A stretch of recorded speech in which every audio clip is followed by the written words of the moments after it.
Brian Stevens here with Mortgage Shots in the National Real Estate Post. Synonymous, it's the same thing. You're looking at the site right now. If you are not a subscriber, go to the site, subscribe. We'll give you free information about the mortgage and real estate industry every single day, Monday through Friday, about 5 to 7 minutes, letting you know exactly what you need to know, plus how you can use that for your business, reading the tea leaves of the mortgage and real estate industry so you can go ahead and find success where others don't. And of course, share, subscribe, and all that good stuff. Boy, happy Monday to everybody. Hope you guys all had a really great weekend. Let's jump right in. We're going to be talking about a bunch of great stuff. We're going to be starting off with what's called the Starbucks Index. What is that and why is it important to you? Where are we at with rates and what are the long-term outlook in terms of where we've been and where we're going with rates and sales? We've got some extraordinary graphs that are going to really help you out with your business. And then we're going to have a great conversation about West Virginia. What does that have to do with anything? Well, we'll find out in a minute. So let's jump right in. The Starbucks Index. Well, the Starbucks Index is the economy goes, and as a consequence, housing goes and mortgages go as Starbucks go, okay? Now, it does make sense because if you think about it, getting an overpriced coffee is a luxury, isn't it? But it's an inexpensive luxury relative to like a car or something else. You know, we're not going to go necessarily get big ticket items. People have already long since stopped doing that. But the last indulgence that you're going to get rid of is probably going to be Starbucks, your $8 coffee, which frankly I never started with in the beginning. So as Starbucks goes, the economy goes. The Starbucks Index measures the purchasing power parity by comparing the relative price of a tall latte coffee in 16 countries. Purchasing power parity states that the price of like goods in one country should be equal to the value in another country or currency. The index stated currency is overvalued when a tall latte costs more in U.S. dollars in one country and it's undervalued when it costs less in another country. Initially created by The Economist, other publications have created their own versions of the index, and the index has limitations. It's a coffee index for the economy. It has limitations because it doesn't consider several factors, including the labor costs, the economic conditions, each country. But we're going to be talking about the labor costs and the economic conditions. That is precisely what we're going to be talking about today. So I don't know if you have heard this. Now, it's not how much a latte costs in the United States versus England. We're going directly to the labor costs and the economic conditions because we have blown past the cost of a latte. Because I don't know if you've heard this, but here's my Starbucks index. Did you realize that Starbucks is closing over 200 stores? That's like Walmart closing 200 stores, which, by the way, you could probably have a Walmart index as well. Even though more people go to Walmart in hard times, it is not a luxury or an indulgence like Starbucks is. So they're closing down over 200 stores, or they're closing about 1% of their locations. Starbucks currently has 18,300 locations in North America, putting the number of stores closing at around 180, less than 200. That number coincides with an unofficial list published by USA Today that shows about 200 stores set to close. We can access the list here. I'm not going to access the list because if you can't find your favorite Starbucks, I'm sure they got one another 90 feet away. 67 of the locations set for closure are in California, 4 in Alabama. But nearly 200 Starbucks are closing. So what does that tell us about the mortgage industry, and what does that tell us about the economy? As I said a moment ago, Starbucks isn't indulgent, isn't it? It's that overpriced thing. And if you stop buying those and they're closing stores down because that many people have quit purchasing their indulgent, that lets you know exactly how tight people's billfolds are getting these days. And if you're having a hard time buying a coffee, what do you think that means about your ability to go buy a house? Okay, so what we're looking at here is the mortgage refinance index on a seasonably adjusted rate. This goes from 2000 to 2025, so we're looking at a 25-year history. At the bottom in the yellow, you'll notice that these are historically soft levels. Historically normal levels are going to be in the gray, and historically strong levels are going to be over there in the blue. The last time we saw a pretty good market was back there in 2021. You guys remember that? Everyone's begging for those days. We can see that a little bit over on the far right. It's not the highest one, but again, remember, this is seasonably adjusted. People are still begging for those days. Now, remember what happened. If we're looking over at this one here on the far right, you see how it drops off precipitously? And we have spent a longer time on the extreme far right in historically soft levels than we have in the past 25 years. You notice that we dropped down into the soft levels between 2016 and 2019-ish right over here, but we jumped in and out of that and we spent a lot of time in the gray. What makes this market so different than other markets, like on your left-hand side, back in 2023, we see these massive, massive peaks for our seasonally adjusted refinances. But you notice when they drop off on the left-hand side, they don't spend a whole bunch of time, over in the historically soft levels. What makes this market, even though we had a great refinance market, what makes it so detrimental, as we have spent more time now in our historically normal to soft levels than we have any time over the past 25 years.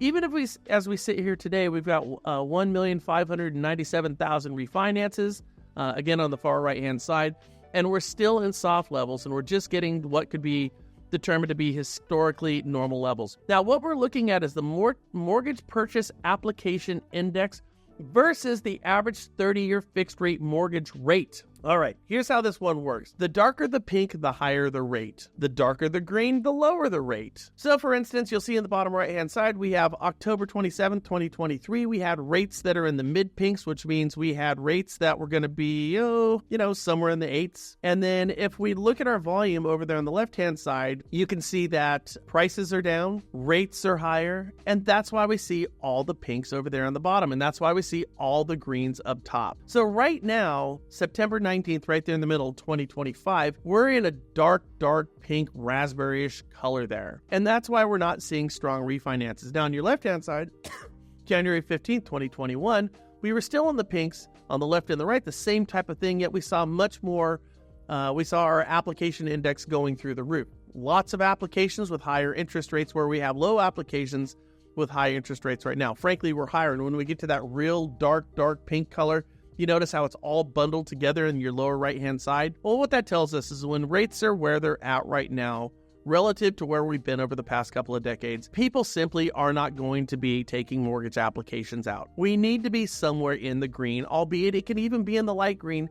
Nevertheless, we need to be somewhere in the green. Now, the green where we want to be in terms of interest rates, any of it, frankly, would do. We would like to see ourselves somewhere smack dab in the middle of this. So do we need to have lower rates? Yeah, we need to have lower rates. Do they need to be wildly lower? No. Could we see if we saw a 0.5% change, would that make a big difference in the market? Yes. It would get sellers off the fence to sell their house, creating more inventory.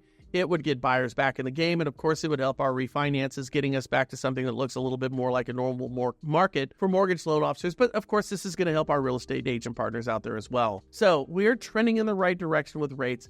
I fully expect sometime during this next quarter, by the end of fall, I think we're going to be somewhere in the light green. Let's move on to the next slide here. The United States economy expanding, okay, but unevenly felt. Now, this is going from 2019 to 2025. I find this really interesting. So if we look at that red line, that is small business activity. Small business activity has been going decidedly in the wrong direction since 2021. Again, we are looking at the red line here. So our red line in 2021, 2020 to 2021, we did pretty good. That would have been, we got all of our COVID relief money, all those trillions of dollars that torpedoed the economy. But since then, what's happened since we got all that free money? We've gone down. The green line is farmer income. Farms income is frankly doing fairly decently right now relative to where it's been. But the big ones are this. Let's look at that blue line. That's GDP growth. Our GDP has been doing, frankly, fairly well. But why has it been doing well? And this is the one that really affects us in the mortgage and real estate space. It's that little dotted purple line at the top. That is household debt growth. So why is our GDP doing good?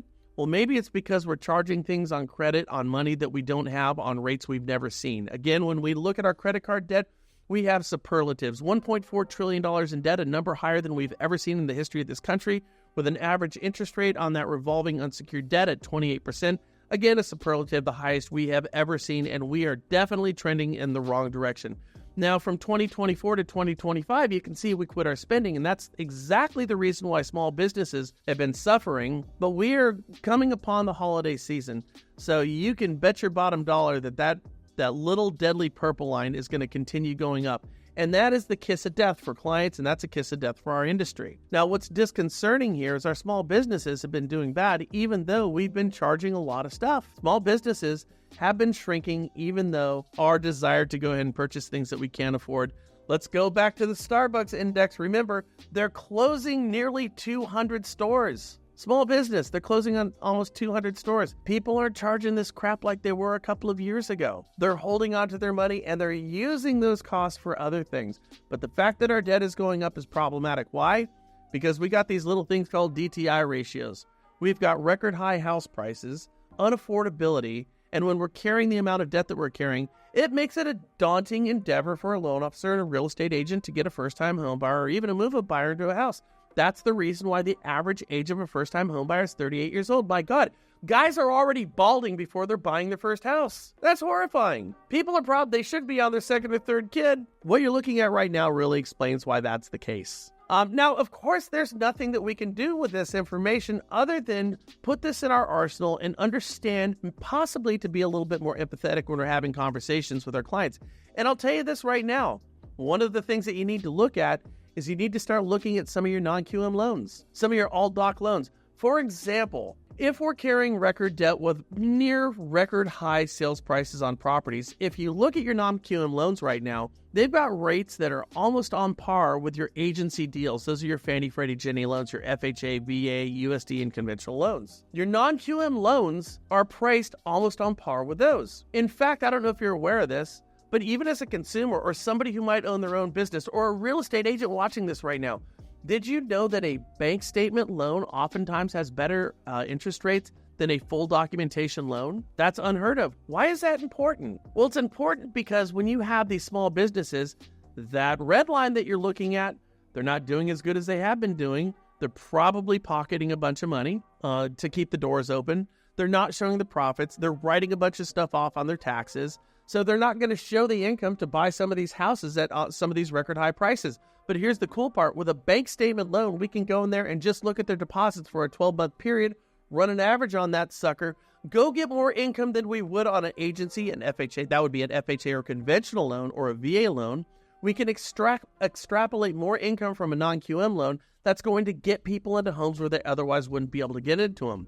That's called creatively, not creative financing, creatively financing with responsible loans for clients who otherwise would be on the outside looking in when it comes to home ownership. Real estate agents, you want to work with a loan officer who understands and is fluent in the language of non-QM. You absolutely have to do this because the future of our business and the fastest growing component of the mortgage industry is going to be your non-QM deals. My friends over at Angel Oak, Eric Morganson, Jeff Ogden, those guys over there, at Angel Oak, and their pricing engine is second to none. Their programs are great. Their pricing is off the charts, and you can get a loan priced out, any loan priced out, with Angel Oak in just a couple of moments.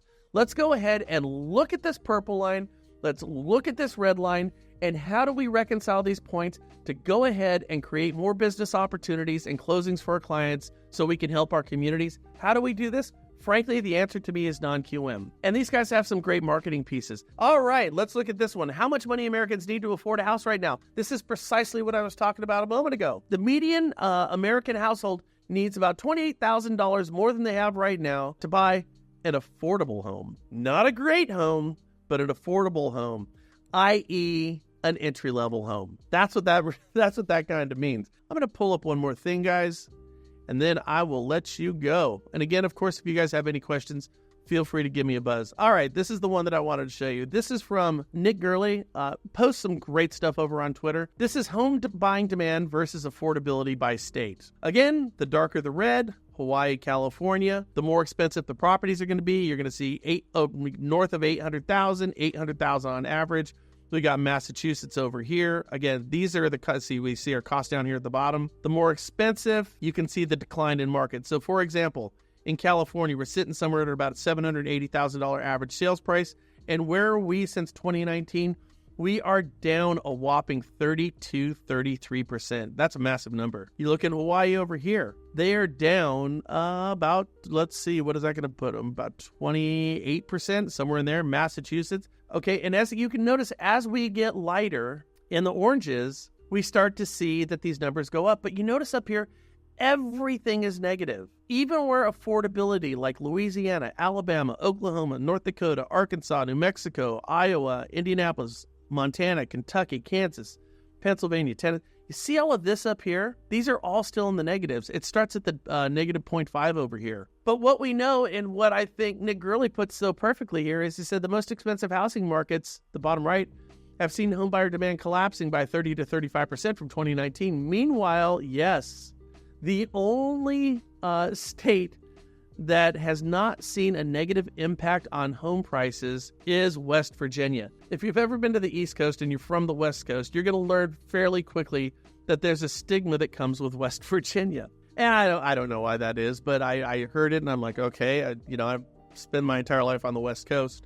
But I went to the East Coast and people started telling jokes about people from West Virginia. I'm like, what in the hell is this all about West Virginia? It made no sense to me. But West Virginia, which is one of the most impoverished states in the country right now, is actually seeing property values mildly go up. Why is that? Because West Virginia still has the most affordability. Guys, what I'm telling you right now, if you're in Hawaii, California, Massachusetts, Washington, Jersey, Colorado, Oregon, Nevada, New Hampshire, Rhode Island, all these, particularly the dark red states, I would get these people to do a cash out refinance and go buy a house in Oklahoma, Alabama, Louisiana, or West Virginia. Go buy in one of these depressed markets where there's still affordability, because you could double or triple your real estate holdings. Again, I keep beating the drum on this thing, kicking this damn dead horse all the time, because this is the greatest time to do it. If you're in one of these states, go ahead and, call a realtor in West Virginia, Louisiana, Alabama, Oklahoma. Go get yourself a property manager. Go tell them to go find some affordable houses that would turn into some great rentals. And we spoke about this yesterday. Lennar and Pulte, these new home builders, they're out there building property specifically for investors right now. They're building new houses for investors. If you want to go farm for ginseng or go farm for wild mushrooms, there ain't no better state than beautiful West Virginia. And of course, as you can hear right now, the great musician, not a great pilot, but the great musician, John Denver, inked one of the most beautiful songs ever about the state of West Virginia. Loan officers, real estate agents, it's Monday. What are you going to do with the rest of your week? I hope it's reaching out to your clients and just letting them know of the extraordinary opportunities that this market is offering to them today that will only get better tomorrow. I hope this helps, and I cannot wait to see you for the rest of the week. Of course, put any comments down below. My team is going to reach out to you if you want to have a conversation with me. Once again, here's my phone number. Again, knock it down.